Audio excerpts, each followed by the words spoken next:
time for Leaf Quick Hits. I'm Chris. And I'm Sil. And before we get into the Leafs, what a difference a week makes. It's been a great week for the Leafs, but just some news about a couple of Leafs prospects. First of all, Easton Cowan is doing his thing with the London Knights. Cowan has a 48-game point streak going back to last season. And who holds the record? They were talking about the OHL right now, the OHL right? record, yes. Yeah. So the OHL record is held by Doug Gilmour, my fave. Yeah. Sil's fave player. Yeah. 55 consecutive games with the Cornwall Royals. And according to, I guess, some articles I've read, the CHL or the OHL is not going to consider, I guess, Easton Cowan's record now towards, I guess, beating Doug Gilmour because it's over the 2 seasons, whereas Dougie did it in one season. So yeah. That is incredible. That is incredible. But are we surprised? No, of course not. No. Yeah. Another player we want to highlight is Fraser Minten. He made his debut coming back from an injury with the Marlies and played his first game of the season, and he got an assist. And it's great to see him back, and we'll see if he gets a chance to play some games with the Leafs later this season. But he also was awarded the belt. So good for him in his first game. I think that must be a real load off for him. Yeah, because it's a high ankle sprain, and that he had, and we all know how those it's hard to come back from that type of injury. So now we just want to do a bit of business, tell you about the sponsor of our show, BetOnline. BetOnline is the world's most trusted betting platform and your number one source for online betting. From the earliest odds to in-game live betting, BetOnline provides you with all the action and the ability to watch the games as they happen. With the largest selection of odds on everything from football, our lovely NHL, NBA, and college basketball to UFC and MMA, head to betonline.ag today to get in on the action with America's most trusted site for online wagering. BetOnline, the game starts here. Please gamble responsibly. If you or someone you know needs support or advice, you can reach out to Connex Ontario or an organization near you. So it's been a lot better week for the Leafs, even without the services of Captain Auston Matthews. So let's get into it here. It was a sweep of the original 6 rivals for the Leafs, beating Boston, the Wings, and the Canadiens last night. We're recording this on Sunday. So big points versus divisional opponents. The only thing I wasn't impressed with really out of the 3 games was the third period of all 3 games. They kind of sat back, even though the shots on goal were pretty even. I looked up those stats and, it's pretty even. But I mean, when we were there, we could just see our heads were turned one way at Scotiabank Arena, which was in the defensive zone for the Leafs. And I wasn't very happy with that. But otherwise, I mean, it was especially the way they started the thirds, they came out pretty flat, to start. They basically, they didn't seem too scrambly. It wasn't like they were holding on at the end. So they finally got into it and got their rhythm back. But yeah, like their third period starts were not the greatest. Yeah. Still, it was really awesome to beat these division rivals, original 6 rivals, and get these important points. And especially the last 2 games versus Detroit and versus the Habs, they really needed to take it to those guys. I actually thought that they could have played better against Detroit. Like they really should have taken it to them more. But the Habs though are so bad. I know.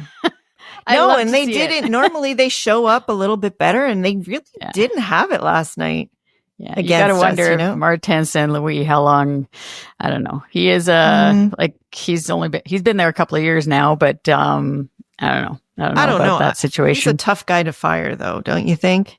Yeah, I mean they're a young team. Anyone who's going to get the benefit of the doubt, I think it's going to be him.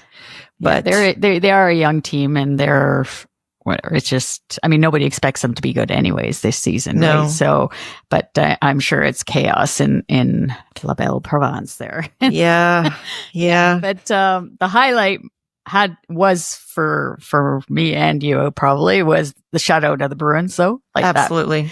shutting out that team and just that little weasel that Brad Marchand. He was not too happy that night. Yeah. Love to see it.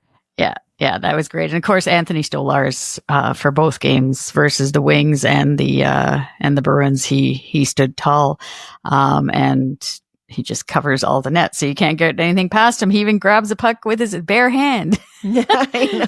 So I know he's crazy, actually. Yeah. And Joseph Woll last night, what'd you think of his? I think he looked steady. Yeah, he looked like his old self. I think at times, he was kind of looking behind himself. He was feeling a little shaky at moments, but they were really fleeting. I think for the most part, he looked solid. Yeah, I wonder who's going to get the start because they're both big games coming up with Ottawa and Washington. I think at this point, if they're back to back, you're going to go back to your the same, basically rotation. The way that you've been doing rotating them. So I think it's probably going to be Stolarz against Ottawa, and then give Woll the road start versus the Caps. All right. Especially considering they're going on the road too. It's like, they've had a bit of a home stretch here for a few games. So, all right, let's talk about this power play. Wow. What a difference. It's kind of crazy. Well, you know what? We were talking off air a little bit before about how everyone now is like, put Auston on the second unit, let's trade Auston Matthews. And we were this is exactly what we were talking about. You make a change like this, it gets them out of their normal patterns. So they're now able to execute probably some of the stuff Savard wants them to do. And it really gives Mitch free rein because, they're not trying to funnel something through one guy, which that has been their pattern. That's been their habit. It's like, automatic. It's the two guys though, because he's trying. Obviously, most of the time it's Matthews, but Nylander is normally on the other side, which is what we actually suggested them to do, because that's what Tampa does too, or used to do with Stamkos and Kucherov, right? Right. The other thing that I think people aren't talking about enough is Nyes on that power play. What a huge factor that is, having him in front of the net as that net front presence. Yeah. I think no matter who's playing on that unit, if he's still on it, I think you're good. It's just, that's the thing, is that when Auston comes back, are they going to keep JT on that unit, or are they going to keep Nyes on that unit? JT's been on a roll too, though. He has. But the thing is, though, that's where he's effective, though, on the power play, right? Most of the time, that's where he gets his points, right? Absolutely. But then you got to move one of those guys off to the second unit. Yeah. And keep Nyes on it.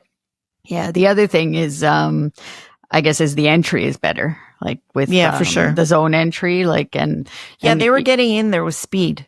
Yeah. So whether it was Morgan Rielly, or who's also been playing fantastic in the last few games, or Nylander entering the zone, getting in there with speed, like you're saying. So, but now it's, I guess, the first 12 games, I looked it up, they were 3 for 38 on the power play, 7.9%. Last 4 games. That was the worst in the league too. Yeah. Yeah. Last 4 games, they're 8 for 15, 53.3%. And now they're middle of the pack. So they're 13th. Yeah, they're 13th. It's amazing though.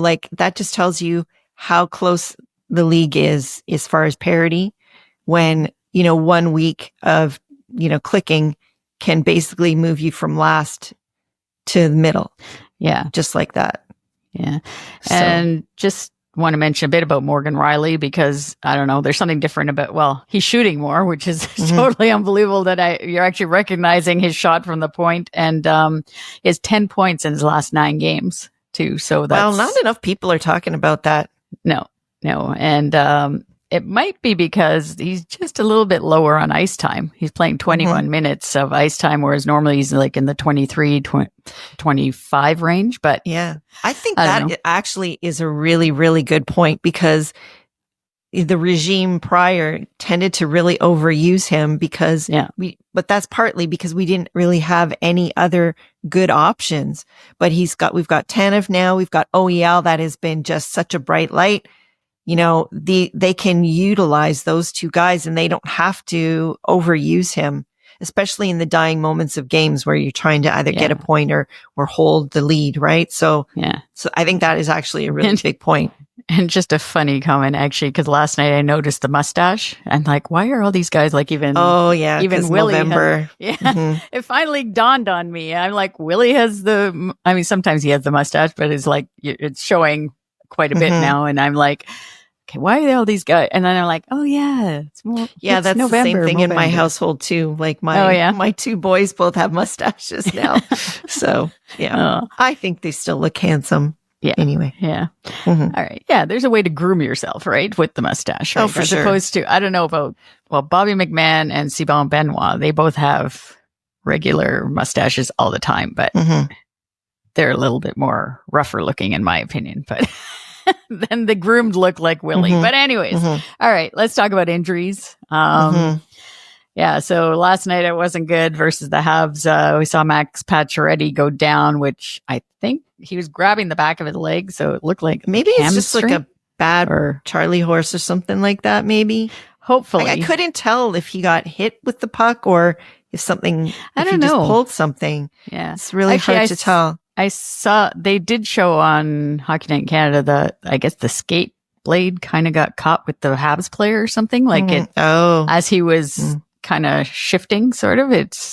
He hit the skate, anyways. I don't know, but I mean, he couldn't put any weight on that left side, and it wasn't good. I thought for a while there he went back to the bench, and I thought he was going to be okay, right? But then it was the end of the period, so I guess he figured I'll just sit here and then go off. But anyways, cross our fingers because he's been playing really well, and I mean, he's taken so much time to try and get back from the Achilles injury, right? And I'm like thinking if it's not the Achilles, then I'm actually okay with it. It's I don't. It's not going to be something too serious, and then then it's not so bad. But if that would be my worry, is that because the Achilles, when you're older, because we're getting up there, you start to feel it a lot more, and it's I think that's something, if that starts to go and you keep.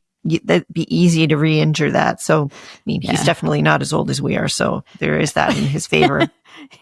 But, and then Auston Matthews should be returning, hopefully, in the next, he's eligible to return versus the Senators. Whether or not he plays that night, I don't know, on Tuesday night, or if he waits till Wednesday with the Capitals. So, and it's not going to have a negative impact on the team for anyone that's thinking that or writing that. No.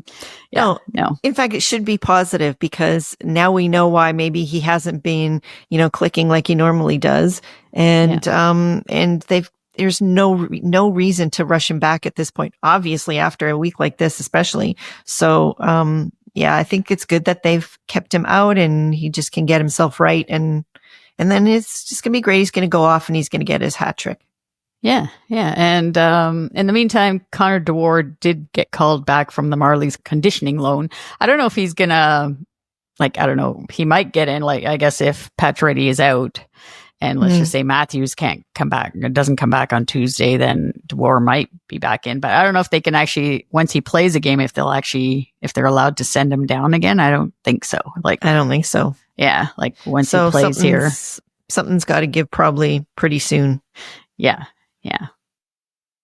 Anyways, good for Nick Robertson, though, to get a little bit something going. Yeah.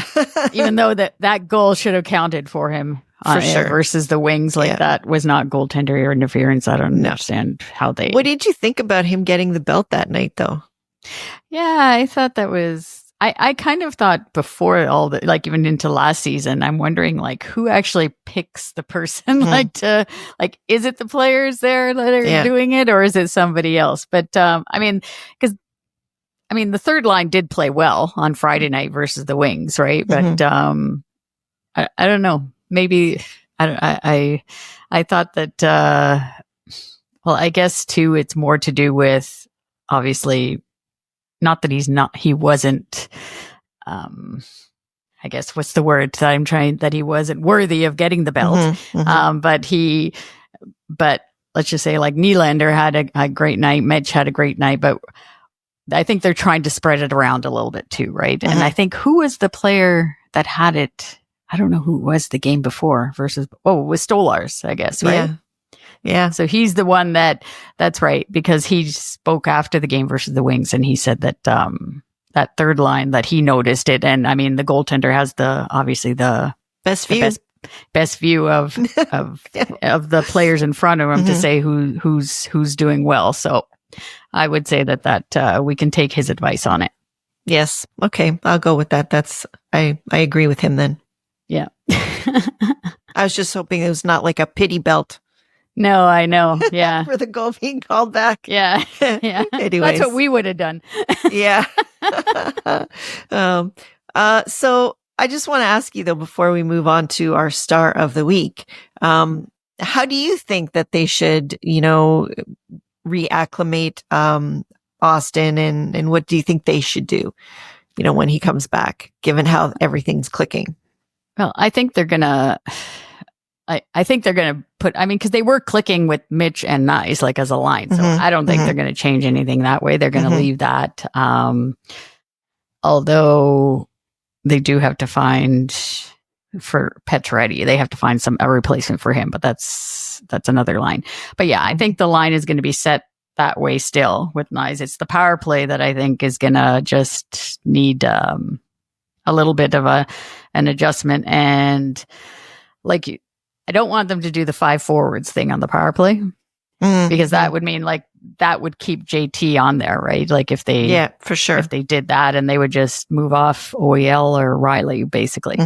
But I don't know. I'm thinking, depending on what the injury is too, with Matthews, he has to adjust a little bit too, right? He's obviously seeing it from absolutely, yeah. That's actually a really good point too. Yeah, right. Ultimately, he wants to win as well. So whatever they're doing now that they weren't doing before. And I think too, again, it's the idea that they can still have that funnel to him to get his goals and shot, but they also have to do what they're doing now. They have to incorporate both somehow. That may take a little. It's just because you bring him back doesn't mean that you shouldn't have that flow and movement. Yeah. Yeah. You don't have to stop that. You can still have that design of play, where they're jamming the net with JT or if it's Knies in there, only where they're funneling the puck to the net all the time. But then also have that look where you can go off to Nylander or Matthews, whichever one works. Yeah. But yeah, it's going to take a little bit of time to adjust to that, probably. I would think, right? Because it's two different, but that keeps the opposition guessing, right? What are they going to do? Right. And I like the ozone entry. I think you just leave it with Willie and they haven't been doing that drop back pass, which is the nicest thing lately that I haven't seen. So yeah. Yeah. All right, so let's move on to our star of the week. And this week, our star for Leafs quick hits is Mitch Marner. So leading by example, we could say he's been acting very captain-like, in the absence of Auston Matthews. And he is on an 8-game point streak going with 3 goals and 10 assists. So yeah, he's starting to put the puck in the net, which is good to see. Anyway, he plays in all situations, as we all know, and he recorded his 200th and 201st power play assist versus the Bruins, becoming the 6th player in Maple Leafs history to reach 200 power play points. And the games versus the Bruins, Red Wings, and Habs, Marner was one of the 3 stars of the game, and he is now our star of the week. Yeah.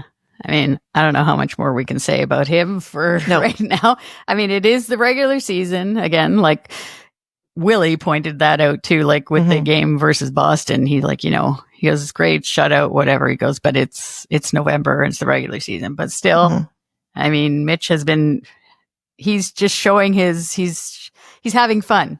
And the thing that I liked too was that they chose him to do the ceremonial puck drop on Friday at the Hall of Fame game. Yeah. Well, that's what I mean. They seem to, this is why I keep going back to, I'm sorry, Berube loves this guy. Oh yeah. They gave him extra leadership, you know, they could have gone to JT and said, okay, you step in because you used to be the captain. You can, but no, it's like I noticed that, when somebody needed to talk to the ref, it was Mitch doing that. He seemed to be kind of, leading the charge and directing things on the ice. There was just a different vibe about him over these last few games. And I think that is great. That's going to help him with his game. It's going to help him grow into, it wasn't just fun loving Mitch out there. Yes, he was having a good time on the ice, but I noticed just there's just something different about him in these last few games. And I really feel like they gave him, they basically said, okay, you're the guy over these while Auston's out.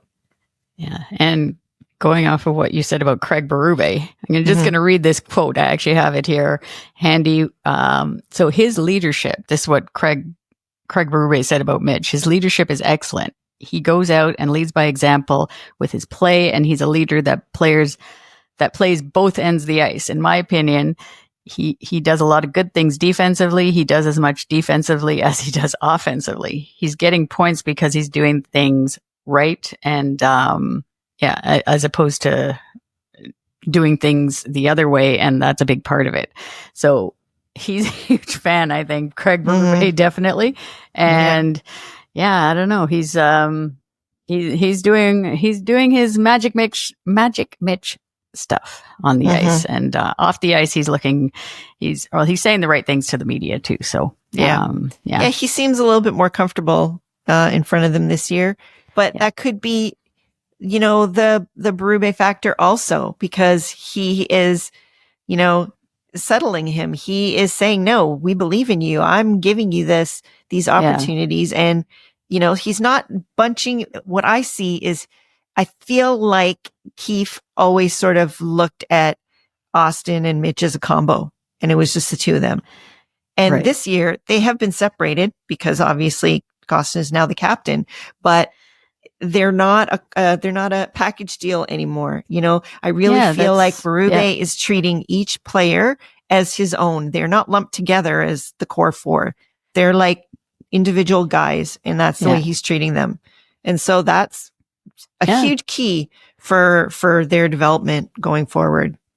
If we're still talking about that with them right now, but anyway, it's more about the playoffs, right? All about the playoffs and that development to get that success down the road. And I agree with you on that. Yeah. All right. Well, Auston Matthews should be returning this week, possibly versus the Ottawa Senators at home on Tuesday. Or if not, then it will be on the road versus the Capitals on Wednesday. Then the Leafs have a couple of days off before they face the Edmonton Oilers on Saturday night, Hockey Night in Canada. It'll be another Connor McDavid, Auston Matthews showdown. Hopefully, assuming Auston is back. Yeah.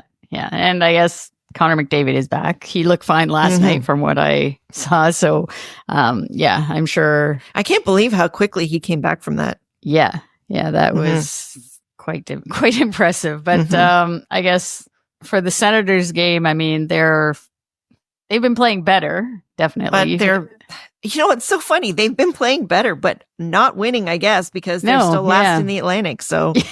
Well, they're 5-5-0 in the past 10 games, so they're even. But so that'll be. I mean, it's always the rivalry is coming back. That Battle of Ontario that is coming back, and it's good to see. Good for us fans, anyways, to see that intensity in a game like that again. So we'll look forward to that. And then the Wednesday night game. I'm actually more interested in that one a little bit too, just because of Ovechkin and the role he's been on. It's truly unbelievable. 39 years old. He has 5 goals in his last 5 games. And he now has 863 goals for the, to get to that record to beat Wayne Gretzky's of 894 goals, which I guess the great one said that it's only a matter of time, I guess, before it happens. I didn't think it was going to happen. A lot of people, not this season anyways, but I don't know. He's like on a different level right now. He's really, maybe he just wants to get it done now so that he can retire. Right? Well, that's what I'm thinking. I think, we were talking about it before that, I'm sure he knows how his body feels every morning, and he's just like, oh, I got to get it done. Yeah. Because I I think that is the goal for him. And our friend Rasmus Sandin, he scored a nice goal last night. I saw on the I forget who they were playing, but anyways, Willie can have a visit with his buddy there in Washington. All the Swedish buddies have left him. Yep. But they're still good friends. But so it's the 3 games, and it's actually kind of going to be quiet week, let's just say, as opposed to last week. But and then the next week we won't get into it, but it's even quieter. So enjoy this week if you want to watch some Leafs hockey. So we will be back next week with a full-length episode of Ladies Talking Leafs. In the meantime, we'd love to hear from you. Leave us a comment on YouTube or on social media. Our handle is at LTL1917, and let us know your thoughts on the show or the Leafs. If you are listening on Spotify, all you have to do is scroll down and just below our show description, leave us a comment and answer our poll question. We put poll questions in all of our shows, and it's quick yes or no. You just have to click. And also you can also listen on the Believe Network, and don't forget to hit that follow button wherever you listen to our show: Apple, Spotify, YouTube, or your favorite app. And don't forget to check out our Ko-fi page at kofi.com/LTL1917. We have a photo gallery there where you can see some of our memories from Maple Leaf Gardens and road trips we've been on over the years as well. While visiting our Ko-fi page, please consider supporting our show by buying us a coffee. Any donation goes towards helping us produce the show and making it even better for you. So you can find the link to our Ko-fi page on our show notes or in any of our social media profile pages. Yeah, and it's almost 1 year from our trip to Sweden. So there's lots of pictures in there. Unbelievable. Lots of pictures and video on YouTube from that fantastic time in Stockholm that we had. So check it out. And we also want to thank our healthcare workers and first responders for all that they do. And we want to thank you, as always, for listening and watching Ladies Talking Leafs, presented by Bet Online. Until next time, go Leafs, go. Do you believe?